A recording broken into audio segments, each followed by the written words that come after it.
Yiddish Jews generally refers to Ashkenazi Jews from Central and Eastern Europe who historically spoke Yiddish, a language blending German, Hebrew and Slavic.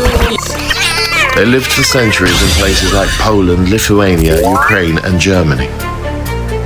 Yiddish was their everyday language, especially from the Middle Ages up to the early 20th century. They developed a rich culture, literature, theatre, humour, religious scholarship. Many emigrated to places like US and UK in the late 1800s to early 1900s. History tells us that their communities were heavily impacted by the Holocaust, which destroyed much of traditional Yiddish-speaking life in Europe. Let's go! But they do say the winners of wars are the writers of the history books, don't they? And today, Yiddish culture still exists, especially in some Orthodox communities and academic circles in London.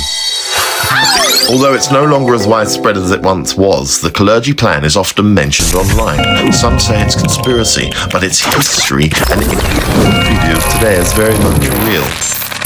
Richard von Coudenhove-Kalergi was a real person, an early 20th century thinker. He founded the Pan-European Union, advocating for a politically unified Europe to prevent war.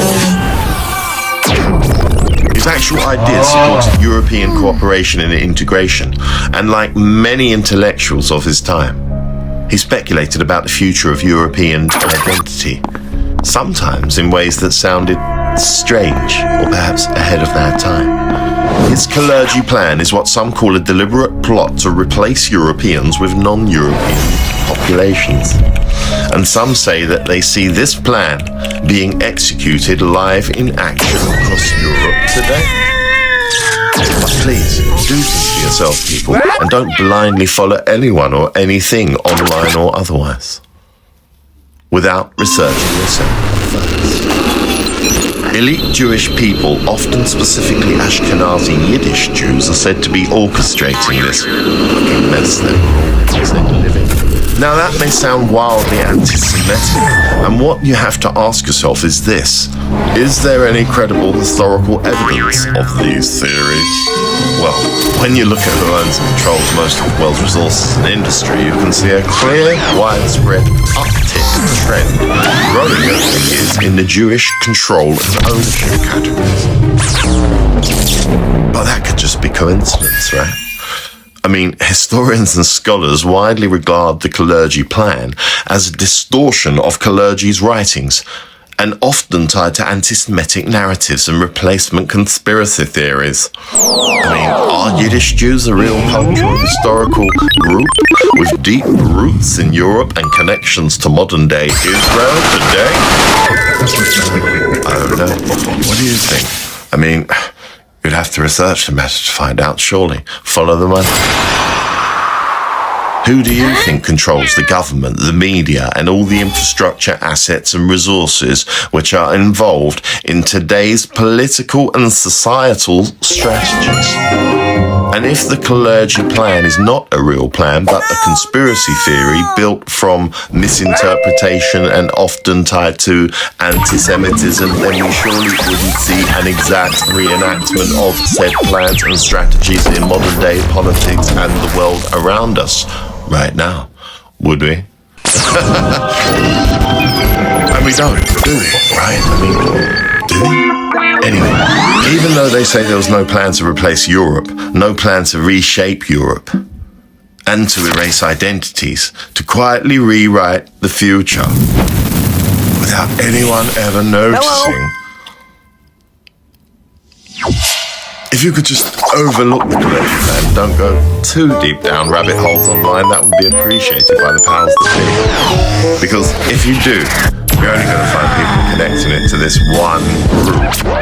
These Yiddish-speaking Jews, Ashkenazi elites, and a hidden hand that's been in plain sight all along, actually through history. And here's where things get even stranger still, because when you actually trace it back, past the viral posts, past the forums, past the recycled talking points, you don't find a secret blueprint you find a man, a very real man, a Mr. Richard von Kaludenhof Kalergi, an aristocrat, philosopher, dreamer, obsessed with one idea, a united Europe that would never go to war again. There weren't any hidden but later declassified and re-released for public consumption documentations of secret meetings found or anything anywhere, was there? Anything at all? There wasn't plans for population replacement schemes that were hatched and then hidden by secret, shadowy elite control groups, only to be repackaged and rolled out, executed today, right now, hidden in plain sight, still through the shadowy shield governmental system that owns and controls us. Is there? Was there? I don't know. You tell me. What do you make of it all so far? Have you been listening? Have you been watching, noticing, researching? Conspiracy theory?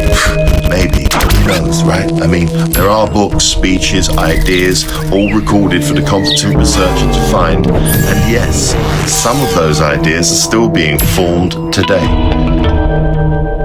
By people like me.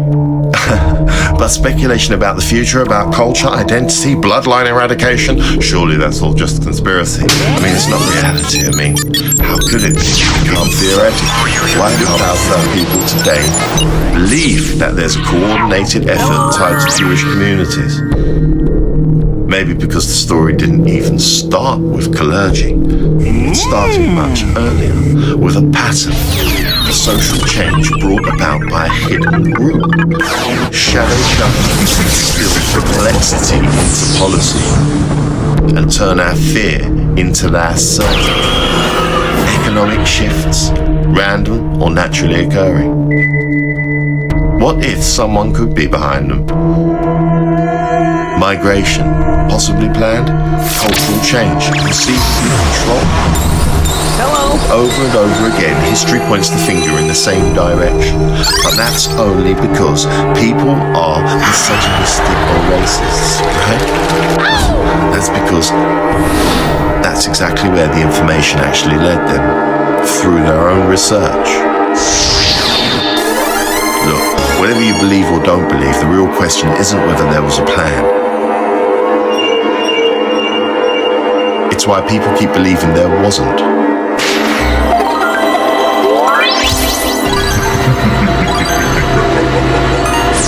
Yo. No way!